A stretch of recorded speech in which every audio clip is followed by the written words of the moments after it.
Students, आज की प्रश्नोत्तरी हमारे पोषक तत्वों के संबंध में है, यानी कि न्यूट्रिएंट्स के संबंध में है, जिनसे कुछ बेसिक से जो स्टार्टिंग के क्वेश्चंस होते हैं, जैसे पोषक तत्व कहाँ पाए जाते हैं, भोजन का क्या कार्य होता है, शरीर के लिए क्यों आवश्यक होते हैं, ये जो स्टार्टिंग के जो बेसिक टॉपिक्स होते हैं पोषक तत्वों के संबंध में, इन टॉपिक से जो है अपने प्रश्नोत्तरी में प्रश्न लिए गए थे। इस प्रश्नोत्तरी के अंदर हम लोग पोषक तत्वों के ऊपर आज 10 प्रश्नों के ऊपर चर्चा करेंगे। तो हम लोग स्टार्ट करते हैं। जो पहला प्रश्न पूछा गया था, देखिए बहुत कंफ्यूजिंग क्वेश्चन है ये। हालांकि जब आप पढ़ेंगे तो ये आपको बहुत इजी, बहुत आसान प्रश्न लगेगा। सर्वाधिक मात्रा में शरीर को ऊर्जा प्राप्त होती है, सर्वाधिक मात्रा में शरीर को ऊर्जा प्राप्त होती है। यहाँ पे ऑप्शन दिया गया है, वसा से प्राप्त होती है, प्रोटीन से प्राप्त होती है, कार्बोहाइड्रेट से प्राप्त होती है या विटामिन से प्राप्त होती है।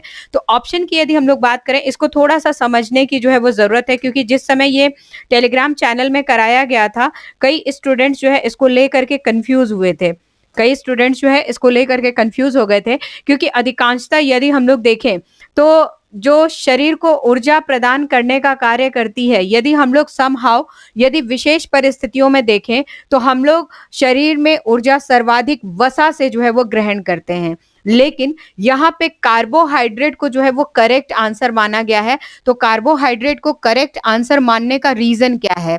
जब ये प्रश्न मैंने टेलीग्राम ग्रुप में कराया था, वहां पे कुछ बच्चों की ये इंक्वायरी आई थी कि मैम पहले भी जो है ये प्रश्न परीक्षा में आ चुके हैं और कमीशन ने इस प्रश्न का उत्तर वसा को माना है। तो यहाँ पे प्रश्न का उत्तर वसा नहीं होगा। कमीशन ने किस तरीके से माना है, ये कमीशन में जो लोग बैठे हुए हैं, जिन्होंने पेपर सेट किया या जिन्होंने देखा है, मैं उनके ऊपर कोई चैलेंज नहीं कर रही हूँ, लेकिन हम थोड़ा सा इन तथ्यों को समझने का प्रयास करें। वसा की मात्रा हर व्यक्ति हर टाइम नहीं ले सकता है।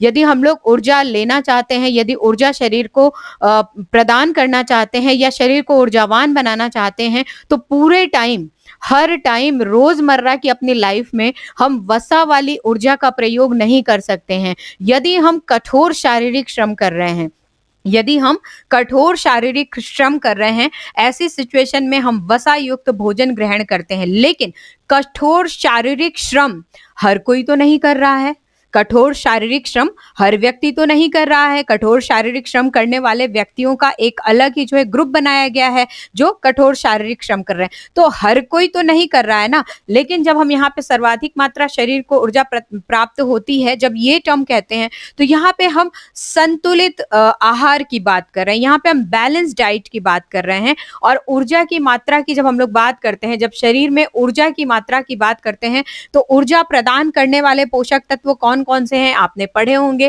3 पोषक तत्वों को, बेसिकली आपने पढ़े होंगे। ऊर्जा प्रदान करने वाले पोषक तत्व कौन कौन से हैं? सबसे पहले कार्बोहाइड्रेट,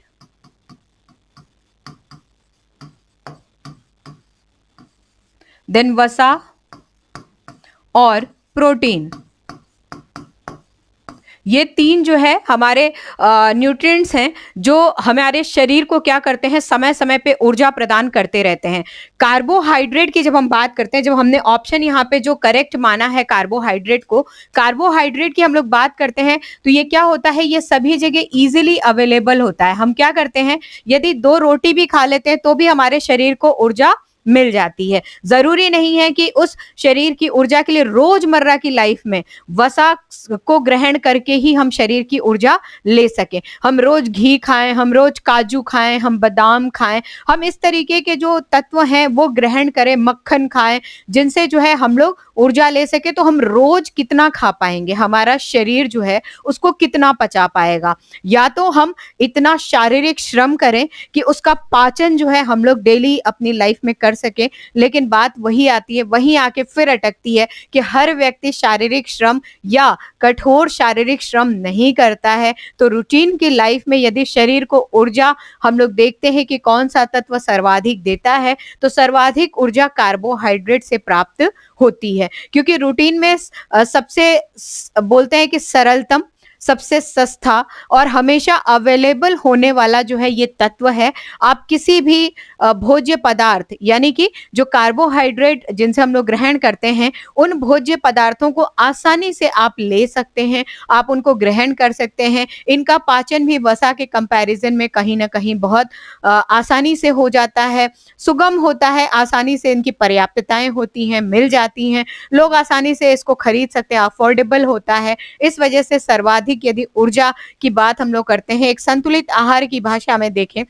एक बैलेंस डाइट के रूप में देखें, तो सर्वाधिक मात्रा में शरीर को ऊर्जा किससे प्राप्त होती है? तो कार्बोहाइड्रेट से। करेक्ट आंसर है 61% बच्चियों ने जो है करेक्ट आंसर कार्बोहाइड्रेट को दिया है, व्हिच इज़ वेरी गुड। लेकिन स्टिल जो लोग वसा पे स्विच्ड हैं, वो थोड़ा-सा जो है अपने नॉलेज को जो है वो कीन करें। हमें जो है यहाँ पे ज्ञान की वृद्धि अपनी अच्छी करनी है, हमारे कॉन्सेप्ट को जो है वो अच्छा समझना है। कई बार क्या होता है कि परीक्षाओं में किसी और ऑप्शन को करेक्ट मान लिया जाता है, देन उसके बाद नेक्स्ट टाइम जब एग्जाम्स होता है और उस तरीके के क्वेश्चन किसी और परीक्षा में आते हैं, तो ऐसा भी देखने में मिला है कि वो क्वेश्चन जो है वो गलत मान लिया गया है। कई बार जो है आरपीएससी में ही देखा गया है, आरपीएससी में सेकंड ग्रेड में एक क्वेश्चन आया था, वो क्वेश्चन जो है उसका ऑप्शन आरपीएससी ने अलग माना था। जब फर्स्ट ग्रेड में वही क्वेश्चन आया, बच्चों ने आरपीएससी वाला ही आंसर लगाया, तो यहाँ पे उन्होंने रिजेक्ट कर दिए।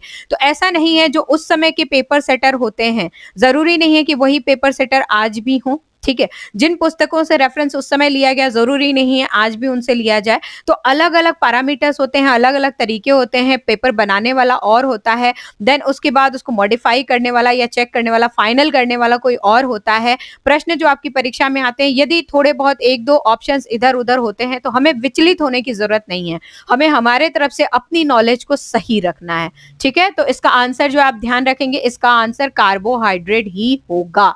नेक्स्ट अगले प्रश्न पे आए। दूसरा प्रश्न है, लगभग 12 कैलोरी ऊर्जा कितने ग्राम कार्बोहाइड्रेट से प्राप्त होती है? लगभग 12 कैलोरी ऊर्जा कितने ग्राम कार्बोहाइड्रेट से प्राप्त होती है? तो यदि हम लोग इसको समझने का प्रयास करें, तो हमें समझना होगा कि 1 ग्राम कार्बोहाइड्रेट से हमें कितनी कैलोरी प्राप्त होती है। तो यदि 1 ग्राम कार्बोहाइड्रेट की बात करते हैं, तो हमें कितनी कैलोरी इससे मिलती है? Equals to 4 calorie. हमें कितनी कैलोरी ऊर्जा प्राप्त होती है 1 ग्राम में? हमें 4 कैलोरी ऊर्जा प्राप्त होती है। 1 ग्राम कार्बोहाइड्रेट में 4 कैलोरी ऊर्जा प्राप्त होती है। तो यहाँ पे पूछा जा रहा है कि 12 कैलोरी ऊर्जा कितने ग्राम कार्बोहाइड्रेट में कार्बोहाइड्रेट से प्राप्त होगी। तो हम क्या करेंगे, यहाँ पे 1 ग्राम कार्बोहाइड्रेट से 4 कैलोरी ऊर्जा प्राप्त हो रही है, वहां पे 12 कैलोरी लिखा हुआ है, तो 12 डिवाइडेड बाई 4 यदि कर देते हैं, तो यहाँ पे कितना आ जाएगा? 3।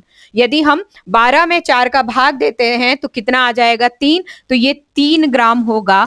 3 ग्राम कार्बोहाइड्रेट से हमें 12 कैलोरी ऊर्जा क्या होगा? हमारे शरीर को प्राप्त होगा। तो 3 ग्राम जो है वो करेक्ट आंसर है। काफी सारे बच्चों ने जो है वो करेक्ट आंसर दिया है, विच इज वेरी नाइस। बहुत अच्छी तरीके से आप लोग पोषण वाला जो पार्ट है, जो आहार पोषण वाला पार्ट है, मैंने ये देखा है, मैंने जितने प्रश्नोत्तरियां कराई हैं, उनमें आप लोगों की परफॉर्मेंस अच्छी रहती है। बाकी सारे यूनिट्स में आप थोड़े बहुत जो है वो कंफ्यूज रहते हैं, कहीं ना कहीं कई कॉन्सेप्ट्स आपके गायब भी रहते हैं, लेकिन यहाँ वाले में थोड़े थोड़े आपके पास जो है ये कॉन्सेप्ट अच्छे हैं, जो कि बहुत अच्छी बात है, ठीक है। नेक्स्ट अगले क्वेश्चन पे आते हैं।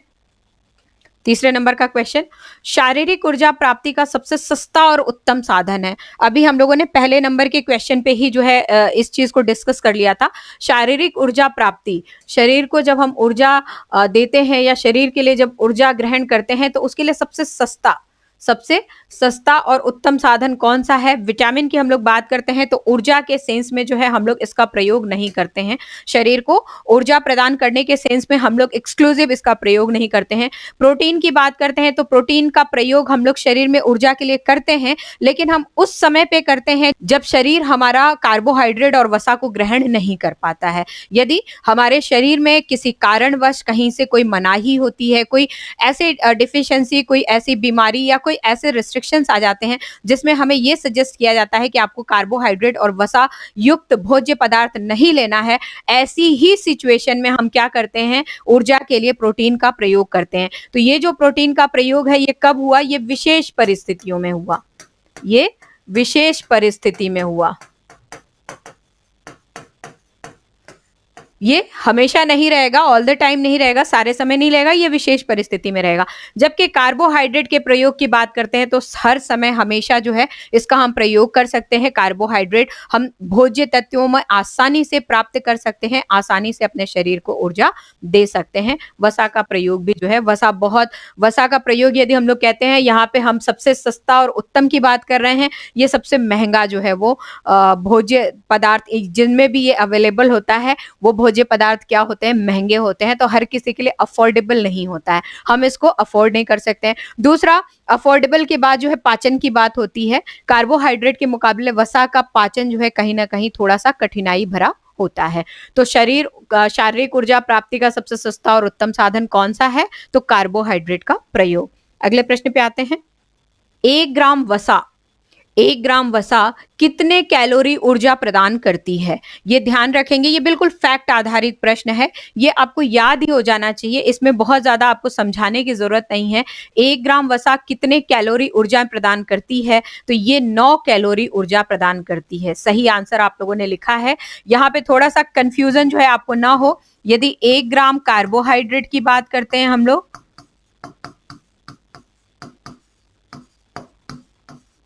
तो इससे हमें कितनी कैलोरी ऊर्जा मिलती है? 4 कैलोरी।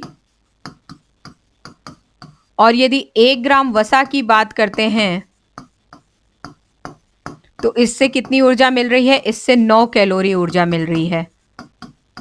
तो यदि हम दोनों को कंपेयर करें तो दोनों के कंपैरिजन में जो है वो वसा से ऊर्जा क्या होती है? सर्वाधिक मात्रा में मिलती है। लेकिन हर टाइम, पूरे टाइम हम वसा को ऊर्जा के लिए प्रयोग में नहीं ले सकते हैं। हम अपने लाइफ साइकिल के अंदर, जो हमारा जीवन चक्र है, जीवन चक्र के अंदर केवल वसा को जो है अधिकतम कैलोरी की प्राप्ति के लिए प्रयोग में नहीं लिया जा सकता है, क्योंकि ये महंगा भी है और कहीं ना कहीं पाचन में इसमें कठिनाई होती है। तो हम क्या करते हैं कि जो रूटीन हमारी लाइफस्टाइल है, या जो नियमित जो हमारी जीवन चक्र है, उसमें हम कार्बोहाइड्रेट सर्वाधिक प्रयोग में लेते हैं। वसा की मात्रा हम कभी कभी प्रयोग में लेते हैं, या फिर जो लोग कठोर शारीरिक श्रम करते हैं वो सर्वाधिक इसको प्रयोग में लेते हैं। तो याद रखेंगे, कंफ्यूजन जो है ये थोड़ा सा आप लोगों का जितना जल्दी दूर हो उतना अच्छा है, कि कैलोरी की प्राप्ति के लिए कार्बोहाइड्रेट या वसा में से सर्वाधिक हम किसे प्रयोग में लेते हैं। तो हाँ, संतुलित आहार, नियमित दिनचर्या, इन सब के परिप्रेक्ष्य में तो हम कार्बोहाइड्रेट को प्रयोग में लेंगे। किसी विशेष परिस्थिति में, किसी विशेष सिचुएशन में, या अत्यधिक कठोर शारीरिक श्रम की स्थिति में हम क्या करेंगे? वसा की मात्रा लेते हैं या वसा को ग्रहण करते हैं। प्रश्न है, 1 ग्राम वसा कितने कैलोरी ऊर्जा प्रदान करती है? याद रखेंगे, 9 कैलोरी। अगला प्रश्न है, वसा की मात्रा अधिक लेनी चाहिए, किनको लेनी चाहिए? वसा की मात्रा किसको अधिक लेनी चाहिए? हमने पिछले 2-3 प्रश्नों में जो है ये डिस्कस कर लिया है। मानसिक श्रम करने वालों को, मानसिक श्रम यदि बैठे बैठे हम रोज जो है वो घी, पनीर, मक्खन, काजू ये सब खाते रहेंगे तो हम कैसे हो जाएंगे? ऐसे हो जाएंगे, क्योंकि हम जो है कुछ शारीरिक श्रम कर ही नहीं सकते हैं। जबकि वसा का प्रयोग करने में जो है कहीं ना कहीं हमें उसको पचाना भी अत्यंत आवश्यक होता है, या फिर हमारे शरीर से जो कैलोरी हमें मिल रही है उस कैलोरी का यूटिलाइजेशन भी होना बहुत जरूरी होता है। कैलोरीज को जो है हम लोग ग्रहण तो कर रहे हैं, लेकिन यदि ग्रहण करने के पश्चात हम प्रॉपरली उस कैलोरी को प्रयोग में नहीं ले रहे हैं तो कहीं ना कहीं हमारे शरीर को क्या होता है? नुकसान होता है। शरीर हमारा देखने में फूलता जरूर है, मोटे जरूर होते हैं, हम सेठ जी की तरह जरूर दिखते हैं, लेकिन अंदर से क्या होते हैं? हम अस्वस्थ होते हैं। हम डे बाय डे अस्वस्थ होते जाते हैं। ध्यान रखेंगे इस बात को। बढ़ते हुए बच्चों की यदि बात करें, ग्रोइंग स्टेज पे जो किड्स होते हैं, जो बच्चे होते हैं, यदि हम उनकी बात करें तो उनको सर्वाधिक जो हम लोग प्रोटीन देते हैं। प्रोटीन की मात्रा जो है उनके खाने में, प्रोटीन, विटामिन, मिनरल्स जो है ये सर्वाधिक जो है उनके लिए रखा जाता है। जबकि शारीरिक श्रम करने वाले जो व्यक्ति होते हैं, जो शारीरिक श्रम करने वाले व्यक्ति हैं, उनके जो उनका जो आहार आयोजन हम लोग करते हैं उसमें हम क्या करते हैं, वसा की मात्रा जो है वो थोड़ी अधिक कर देते हैं। नॉर्मल जो साधारण सामान्य व्यक्ति हैं, उस सामान्य व्यक्ति की तुलना में जो व्यक्ति शारीरिक श्रम अधिक करता है उसको हम क्या करते हैं, वसा की मात्रा उसके जो मेन्यू है उसका जो आहार आयोजन हम लोग कर रहे हैं, जो उसके आहार आयोजना निर्मित कर रहे हैं, उसमें जो है हम कुछ प्रयास करते हैं कि उसमें वसा की मात्रा अधिक दे सके, जिससे उसको कैलोरी जो है वो अधिक प्राप्त हो सके। गर्भवती महिलाओं को भी जो है वो अधिक हम लोग वसा की मात्रा कैलोरी के लिए नहीं देते हैं, क्योंकि गर्भधारण की अवस्था में बहुत अधिक शारीरिक श्रम जो है महिलाएं नहीं कर सकती हैं, तो जो कैलोरी है, कैलोरी का यूटिलाइजेशन फिर उस समय पे नहीं होता है। प्रश्न है, वसा की मात्रा अधिक लेनी चाहिए, किसको लेनी चाहिए? तो वसा की मात्रा उस व्यक्ति को अधिक लेनी चाहिए जो शारीरिक श्रम जो है वो अधिक करता हो। नेक्स्ट, अगले प्रश्न पे आते हैं। शरीर में ऊर्जा के लिए यदि किसी व्यक्ति को शरीर में ऊर्जा के लिए यदि किसी व्यक्ति को किसी कारणवश कार्बोहाइड्रेट और वसा युक्त भोज्य पदार्थ कार्बोहाइड्रेट और वसा युक्त भोज्य पदार्थ लेना मना हो तो उसे हम क्या देते हैं? तो शरीर को ऊर्जा देने वाले जो भोज्य समूह हैं, उन समूहों में हमने कार्बोहाइड्रेट, वसा और प्रोटीन को रखा था। तो यदि हम कार्बोहाइड्रेट नहीं दे पा रहे हैं, यदि हम वसा नहीं दे पा रहे हैं, तो फिर हम जो तीसरा हमारा पोषक तत्व है, प्रोटीन है, प्रोटीन को फिर हम ऊर्जा के लिए जो है वो प्रयोग में लेंगे, या शरीर स्वतः ही ऊर्जा के प्रयोग के लिए जो है उसको अपनाना शुरू कर देती है। इसलिए जब मना होता है किसी कारणवश, यदि कार्बोहाइड्रेट और वसा शरीर ग्रहण नहीं कर पाता है, या हम आहार में ऐसे भोज्य तत्वों को नहीं शामिल कर पाते हैं, तो प्रयास होना चाहिए कि हाई प्रोटीन डाइट जो है ऐसे सिचुएशन में हम अपने आहार के आयोजन में शामिल करें। तो आंसर क्या होगा? प्रोटीन। ठीक है ना? शरीर में ऊर्जा के लिए यदि किसी व्यक्ति को किसी कारणवश कार्बोहाइड्रेट एवं वसा युक्त भोज्य पदार्थ लेना मना होता है, तो उसे क्या लेना चाहिए? हाई प्रोटीन, रिच प्रोटीन जो है वो डाइट लेना चाहिए। अब आपके मन में ये भी दुविधा आ रही होगी कि प्रोटीन तो जो है वो निर्माणक पोषक तत्वों में आता है, जो कोशिकाओं का निर्माण करता है, टूट फूट की मरम्मत करता है, ग्रोथ के लिए प्रयोग में लिया जाता है। तो ये उस सिचुएशन पे है जब आप नॉर्मल बैलेंस डाइट ले रहे हैं। लेकिन यदि आप नॉर्मल बैलेंस डाइट ले ही नहीं रहे, कार्बोहाइड्रेट और वसा ग्रहण कर ही नहीं रहे, तो उस समय पे ये प्रोटीन जो है अपने उस कार्य को, यानी कि निर्माणक कार्य को छोड़ करके आपके शरीर को ऊर्जा प्रदान करने का कार्य आरंभ कर देता है। तो प्रयास यही होना चाहिए कि जिन व्यक्तियों को इस प्रकार के डाइट लेना मना होता है, या इस प्रकार के पोषक तत्वों को ग्रहण करना मना होता है, उनके आहार की आयोजना में हम प्रोटीन को जो है वो अच्छे तरीके से शामिल करें, अच्छा उनका जो आहार आयोजन है उसका चार्ट प्रिपेयर करें। नेक्स्ट, अगले प्रश्न पे आते हैं। कोशिकाओं के निर्माण में किसकी अहम भूमिका होती है? कोशिकाओं के निर्माण में जो सेल्स हमारे निर्मित होते हैं, उसमें सर्वाधिक किसकी अहम भूमिका होती है? पिछले ही प्रश्न में मैंने आपको बताया है कि निर्माणक के रूप में जो पोषक तत्व जाना जाता है, शरीर निर्माणक के रूप में जो पोषक तत्व जाना जाता है वो प्रोटीन होता है, जो शरीर में अनेक कोशिकाओं के, नए-नए कोशिकाओं के इनफैक्ट जो है वो क्या करता है? निर्माण करता रहता है। और यदि कोई पुरानी कोशिकाएं हैं जिनमें कहीं से कोई मरम्मत की आवश्यकता होती है, कहीं से टूट फूट हो जाता है, कहीं से वो खराब होने लगता है, तो ऐसे सिचुएशन में उसको क्या करती हैं? वो रिपेयर करते हैं। कौन करते हैं? प्रोटीन करते हैं। तो शरीर में नई कोशिकाओं का निर्माण, जो पुरानी कोशिकाएं हैं यदि किसी तरीके से क्षतिग्रस्त होती हैं, तो उनके मरम्मत का कार्य कौन करता है? प्रोटीन करता है। याद रखेंगे, कोशिकाओं के निर्माण में प्रोटीन की किसकी अहम भूमिका होती है? प्रोटीन की अहम भूमिका होती है। नेक्स्ट, अगले प्रश्न पे आते हैं। खनिज पदार्थों में शामिल नहीं है। खनिज पदार्थों में शामिल नहीं है। जो खनिज पदार्थ होते हैं अर्थात मिनरल्स होते हैं, थोड़ा सा आप समझें कि उनमें जो है किस चीज की मात्रा होती है। खनिज पदार्थों की यदि हम लोग बात करते हैं तो यहाँ पे 4 तत्व हमें दिखते हैं: कैल्शियम,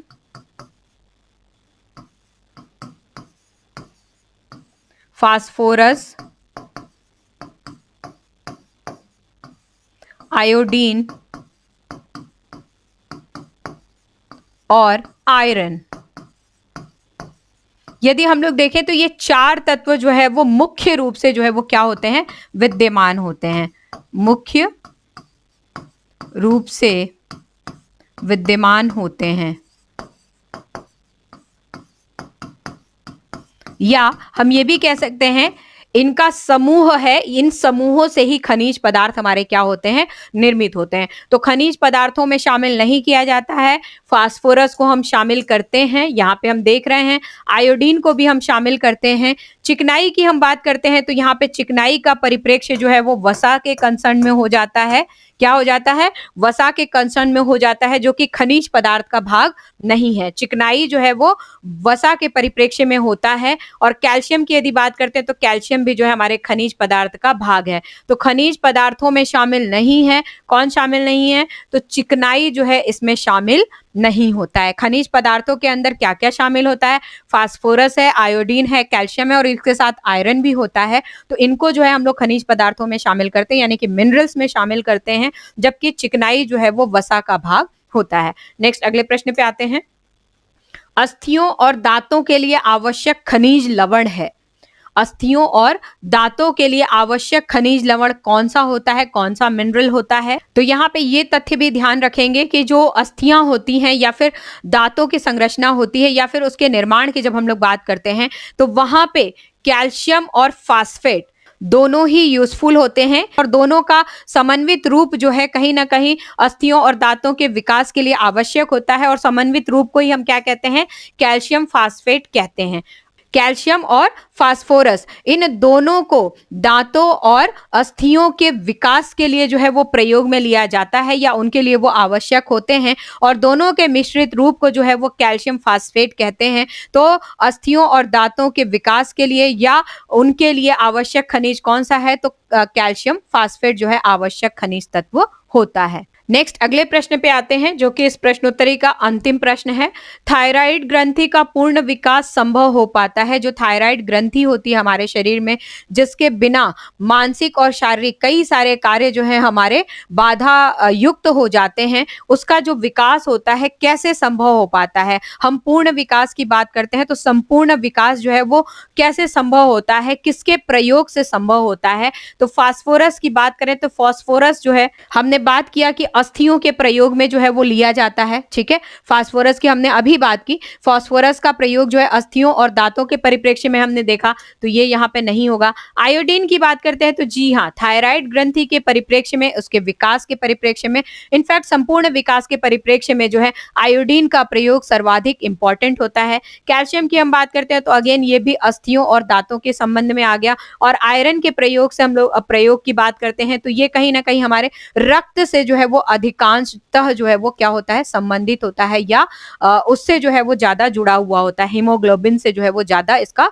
जुड़ाव होता है। तो थायराइड ग्रंथि की यदि हम लोग बात करते हैं तो थायराइड ग्रंथि का पूर्ण विकास जो है आयोडीन के प्रयोग से संभव हो पाता है। तो इस प्रकार से पोषण से संबंधित ये 10 प्रश्न थे जो मैंने प्रयास किया कि आपको सॉल्व करा सकूं। वैसे तो ये काफी फैक्ट आधारित प्रश्न थे, जिनको सीधा सीधा जो है ऑप्शन टिक करने वाली बात थी। इसमें कंसेप्ट कहीं भी विचलित होने वाले नहीं थे। लेकिन जो कार्बोहाइड्रेट और वसा वाली बात मैंने आपसे कही है, ये हमेशा ही कंफ्यूजन बनाने का जो है वो कार्य करती है और स्टूडेंट्स के दिमाग में हमेशा इस तरीके के कंफ्यूजन जो है वो बनते जाते हैं। तो मैंने हालांकि प्रश्नोत्तरी में प्रयास किया कि आपको समझा सकूं। आशा करती हूँ आपको समझ में आ गया होगा। यदि फिर भी आपको डाउट रहता है तो आप मुझे जरूर कमेंट बॉक्स में ही इस वीडियो के देखने के साथ ही आप कमेंट में मुझे मेंशन कर दीजिएगा। मैं प्रयास करूंगी कि कार्बोहाइड्रेट और वसा को लेकर के और उनसे प्राप्त होने वाली ऊर्जा के परिप्रेक्ष्य में बेसिकली कार्बोहाइड्रेट और वसा को मैं एक अच्छा वीडियो बना करके आपके सामने पेश कर पाऊं। तो ये तभी मैं कर पाऊंगी जब आपको आवश्यकता होगी। यदि आप अभी क्लियर हो गए होंगे, यदि आपका कॉन्सेप्ट क्लियर हो गया होगा, तो अननेसेसरी फिर मेहनत करने का क्या मतलब है। लेकिन यदि आपको नहीं क्लियर हुआ है तो मैं पूर्णतः मेहनत करने के लिए तैयार हूं। यदि नहीं है तो आप मुझे जरूर बताइएगा, कमेंट में आप लिखिएगा। मैं कोशिश करूंगी एक वीडियो के माध्यम से आपके वो कॉन्सेप्ट पूरे तरीके से क्लियर करा दूं। तो हमेशा की तरह जो है स्वस्थ रहिए, मस्त रहिए और जबरदस्त रहिए। हमेशा खुश रहिए और खुशियों को बांटते रहिए। विश्व पर्यावरण दिवस के अवसर पे हरियाली हर तरफ जो है हरियाली की बात कीजिए, हमेशा हरियाली बिखेरते रहिए। पर्यावरण का तात्पर्य केवल हरियाली से नहीं है। प्रयास करें कि आप अपने शरीर को, अपने आप को, अपने परिवार वालों को थोड़ा-सा कोरोना से भी बचाएँ। कहीं न कहीं पर्यावरण के दृष्टिकोण से जो है ये भी एक बहुत ही उचित प्रयास होगा। पर्यावरण को हम यदि बचा रहे हैं, यदि हम अपने आप को बचा रहे हैं, तो कहीं न कहीं पर्यावरण की भी सेफ्टी हम लोग कर पा रहे हैं। तो थोड़ा-सा इन चीज़ों पे भी आप ध्यान र रखें। मिलते हैं अगले प्रश्नोत्तरी में, तब तक के लिए थैंक यू।